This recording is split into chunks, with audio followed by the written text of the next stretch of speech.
Olá, boa noite. Estamos de volta para o segundo bloco do Frente a Frente, que recebe hoje o ministro da Agricultura, Marcos Montes. Ministro, nós estamos aí em plena campanha eleitoral, começa a esquentar, né? Porque faltam aí 30 dias praticamente para as eleições e a gente vê que teve aquela declaração do ex-presidente Lula em relação ao agro, dizendo que era fascista, que tinha um pedaço do agro que era fascista. Ele tentou consertar ali, mas ficou meio... Enfim, há uma suspeita do agro em relação ao governo do ex-presidente Lula? Não, acho que a declaração é uma declaração infeliz, né? A declaração que joga aquilo que eu falei agora há pouco. Joga contra nós mesmos, joga contra o Brasil. Quando você começa a manchar a imagem do agro, a gente tem um reflexo disso lá fora. Se o ex-presidente da República faz uma declaração como essa, é algo que não deve ter pensado bem para poder dizer o que ele disse, porque o reflexo é muito forte. Ele ainda emendou, né? Nem todo agro é assim, porque tem a grande maioria, não é? Mas, ministro, é que o setor está fortemente ligado ao presidente Jair Bolsonaro politicamente, né? E política tem esses... Não, mas pode ser, o setor está ligado, porque o presidente Bolsonaro foi um presidente que... Eu conheço essa história, estou nessa estrada já há algum tempo, não teve nenhum presidente que apoiou tanto o agro como ele apoiou, a começar pelo Ministério da Agricultura, e depois da desburocratização que ele promoveu, depois pela segurança jurídica que foi promovida. O que há uma diferença, sabe, que eu vejo esse desespero, como uma declaração como essa, porque antigamente o agro era separado. O agro tinha agricultura empresarial e agricultura familiar. E a agricultura familiar era usada, muito das suas vezes, muito mais como massa de manobra, como produtor. E nesse governo, quando nós trouxemos a agricultura familiar para dentro do Ministério da Agricultura Familiar, se pode ter um Ministério da Agricultura Familiar. Isso é uma superposição de agricultura, porque a agricultura familiar e a agricultura empresarial é uma só agricultura. Então, na hora que separou lá atrás, a agricultura familiar ficou esquecida como gente, como dignidade. Nesse governo, nós juntamos tudo, trouxemos tudo. Nós falávamos do Plano de Safra agora há pouco, o próprio Plano de Safra hoje tem uma direção muito mais forte para a agricultura familiar. Nesse governo, por exemplo, houve a titulação de terra de mais de 340, 350 mil títulos. E é a efetivação da reforma agrária. É a efetivação título de posse. Exatamente, é trazer essas pessoas para a vida, para o setor, porque eles não participaram do setor, eles eram usados. Quando você traz para o setor, dá crédito, dá dignidade a essas famílias, isso quebra um pouco o que se interpretava como agricultura no passado, em outros governos. Os outros governos eram contra a agricultura, entre aspas, empresarial e usando a agricultura familiar para os seus benefícios próprios e políticos. Isso hoje acabou. Hoje nós juntamos as duas agriculturas, que é uma só, que eu disse agora há pouco, é uma só, damos dignidade à agricultura familiar, com titulação, com crédito, com respeito, e a agricultura empresarial vai embora sozinha, porque não tem a insegurança jurídica que tinha no passado. Acabaram essas invasões. A ilegalidade das invasões terminou. Quando se fala no movimento Sem Terra, esse MST, nós sempre defendíamos lá na Câmara, vocês se lembram disso, de que é um movimento ilegal. Então, ele era estimulado com os impostos sindicais, que era usado para isso e não para dar dignidade às pessoas. Então, quando nós juntamos as duas, tirou o discurso do passado.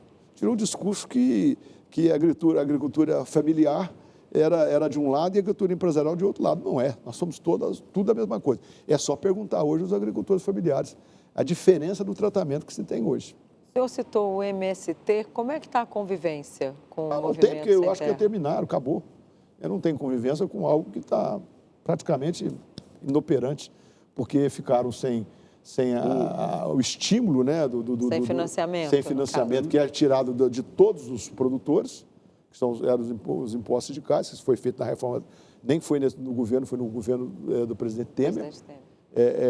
E tirou toda essa força que eles tinham, que era movida com pão com salame, com o que dava para ele, com a passagem, com o ônibus. Hoje não tem isso mais. É claro que tem, mas é um percentual mínimo, que não nos incomoda absolutamente hoje mais. Esse alinhamento, ministro, entre governo, através do Ministério da Agricultura e Abastecimento, e a CNA, né? Hoje há uma um alinhamento muito maior. Ele é bom, ele é positivo? Você acha que os resultados Eu acho que é são muito bons? positivo. Eu acho que ele representa os produtores. Que linha, como é essa ligação? E vou te dizer mais, além da CNA, nós temos um bom relacionamento com a própria CONTAG, que é o representante da agricultura familiar. Eu vou lhe explicar por quê. Falei agora há pouco.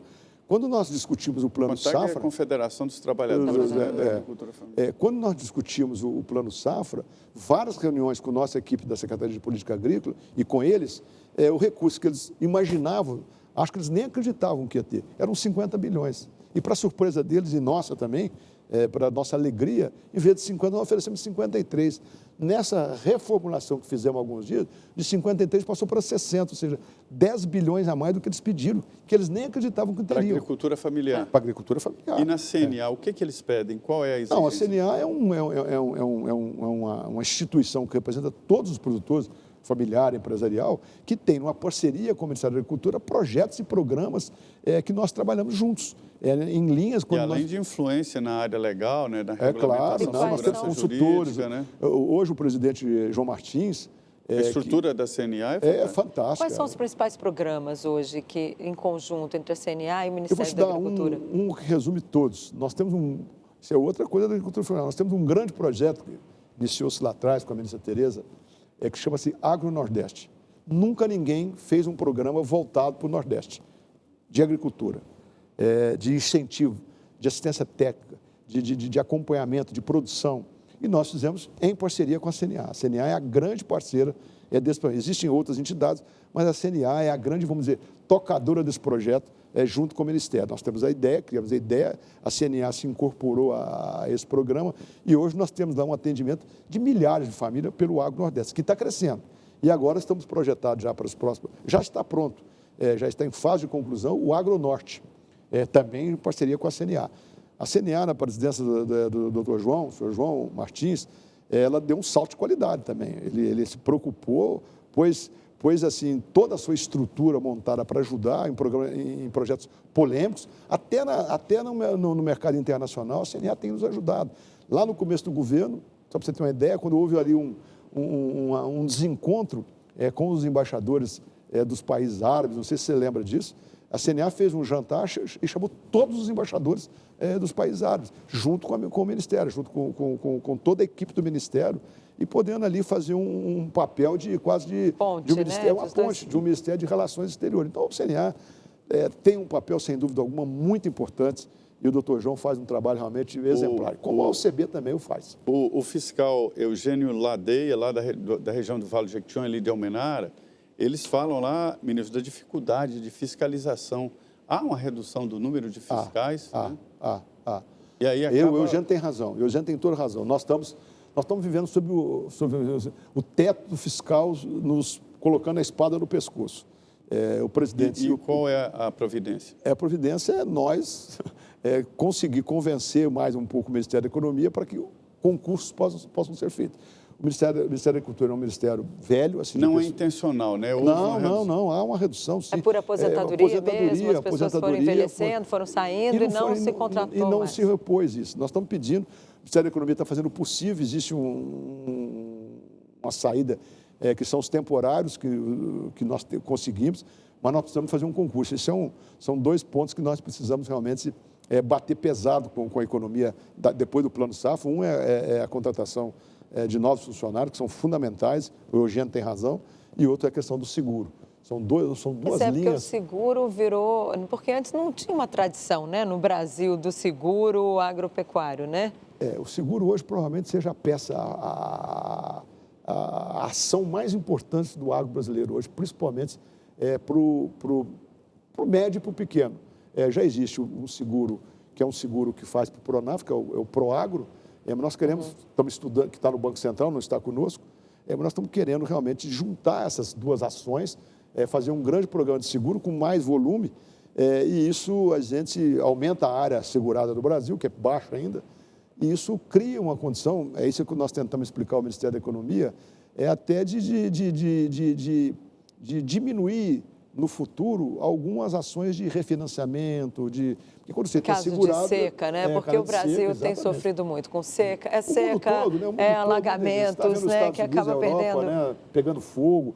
problemas climáticos que nós vamos enfrentar. Que antes não tinha assim tão grande no Brasil, né? Que as mudanças climáticas realmente ocorrendo, é preciso fazer no mundo segurar todo, a as geleiras safra, se né? derretendo, né? Eu acho que isso é um assunto que nós estamos mergulhados nisso, estamos mergulhados. Na COP do ano passado, o Brasil foi lá e apresentou várias propostas muito bem acatadas pela comunidade internacional. Por exemplo? Que o Brasil põe em prática. A questão do plano ABC, por exemplo, de recuperação de pastagem, de barragens. São vários programas que nós temos lá para diminuir, criar, por exemplo, a questão da descarbonização da atmosfera. Nós temos um projeto, por exemplo, que está sendo discutido agora, que é um projeto muito interessante no setor, principalmente na energia renovável, que são os CBIOS. É um projeto já de algum tempo, nós estamos colocando em prática agora. Ele é um ativo verde descarbonizante e que tem que ter um olhar muito agudo a ele para a gente poder cada vez valorizar mais. Isso quer dizer, a indústria e o produtor, vamos dizer, eles se esmeram mais, capricham mais na sua produção sustentável e ganha créditos. E pode negociar isso o crédito na frente. Do carbono, né? O crédito. Ministro, pois não. A CNA, um diretor da CNA, já até falamos sobre isso aqui, tem uma certa dificuldade, né, de elaborar uma exportação de produto brasileiro com mais especialização, né? Exporta muito produto in natura. Carne in natura, a soja para fazer ração e tal. E a CNA acha que um produto brasileiro mais elaborado, agregando valores, encontra dificuldades no mercado internacional. Por que esse cerco? Não, isso primeiro é mercado. Isso é um mercado que nós estamos Mas se elaborar, encontra cerco? Não, encontra mercado. Nós agora liberamos, tem poucos dias atrás, o farelo de soja para a China, que vai dar um salto enorme. Agora, agrega valor. Já agrega valor. Mas é verdade, isso é uma afirmação verdadeira. Nós precisamos criar programas de incentivo à industrialização desses produtos. O que falta? É o produtor industrializar o seu alimento, ou ter ali alguém que industrialize, ou falta mercado para colocar esses produtos, ou é essa questão que o Zé Maria colocou? É uma questão de cultura também, sabe? O embarreiramento da entrada do produto brasileiro. Mas qual é o principal problema hoje? A industrialização ou é o Eu acho que é investimento. É ter recursos para investir. E esses investimentos não necessariamente são só de investidores nacionais. São investidores que querem investir no Brasil. Nós sabemos aí que existe uma montanha de dinheiro pelo mundo a juros negativos, que querem investir em algum lugar. E o Brasil hoje salta aos olhos de todos. Mas nós precisamos ter aqui, aí voltamos na questão anterior, nós precisamos ter aqui segurança e previsibilidade para essas pessoas virem investir. E aí vai o encontro que você falando. E pode investir, industrializar, agregar valor e exportar. Então, a gente está mandando o mundo todo exatamente para abrir mercado de todos os tipos. A gente vê que a França, por exemplo, tem uma agricultura muito forte que cobra do presidente francês, Emmanuel Macron, uma postura muito agressiva contra o Brasil, porque é disputa de mercado, né? Competitividade.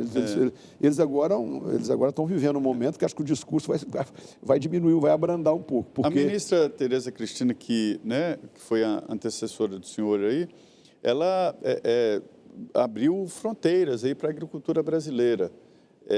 Há essa pressão aqui no Brasil ou está sendo mal feita? Por que o Brasil está apanhando tanto aí das mídias internacionais? Primeiro é que nós apanhamos internamente. Também. Lamentavelmente, isso que se passou há poucos dias, que nós já comentamos. Eu até entendo que os franceses, os concorrentes, façam isso. Agora, internamente, é que é difícil. Esse é o problema. Aliás, desde que eu estou na Câmara, desde que eu presidi a Frente Parlamentar da Agropecuária, essa foi a grande dificuldade que nós tivemos, que é a questão da comunicação. Primeiro, nós não sabemos comunicar. E a própria sociedade urbana, até pouco tempo atrás, não conhecia a vida rural. Nós precisamos começar a fazer, até os próprios embaixadores, por exemplo, que estão no Brasil. A CNA fez isso, fez uma visita com eles todos pelo Brasil afora, para eles entenderem o que é o agro. Nós criamos, nós nesse governo não, atrás, mas nós valorizamos agora os adidos agrícolas, que estão lá fora para vender o nosso produto. Mas, infelizmente, nós ainda temos que lutar com certa parte da mídia que trabalha contra e com declarações como essa que nós vimos, que eu lamento assim profundamente. Se o Brasil retornar a esse tipo de pensamento, tudo isso que se construiu, vai por água abaixo. É uma grande indústria, né? Pois é, você está acompanhando aí uma fala importante do ministro da Agricultura, Marcos Montes, aqui no Frente a Frente, nos estúdios da Rede Vida, diretamente de Brasília. A Denise e eu estamos nessa conversa, nessa mesa redonda, e vamos agora ao intervalo de 2 minutos e estaremos de volta.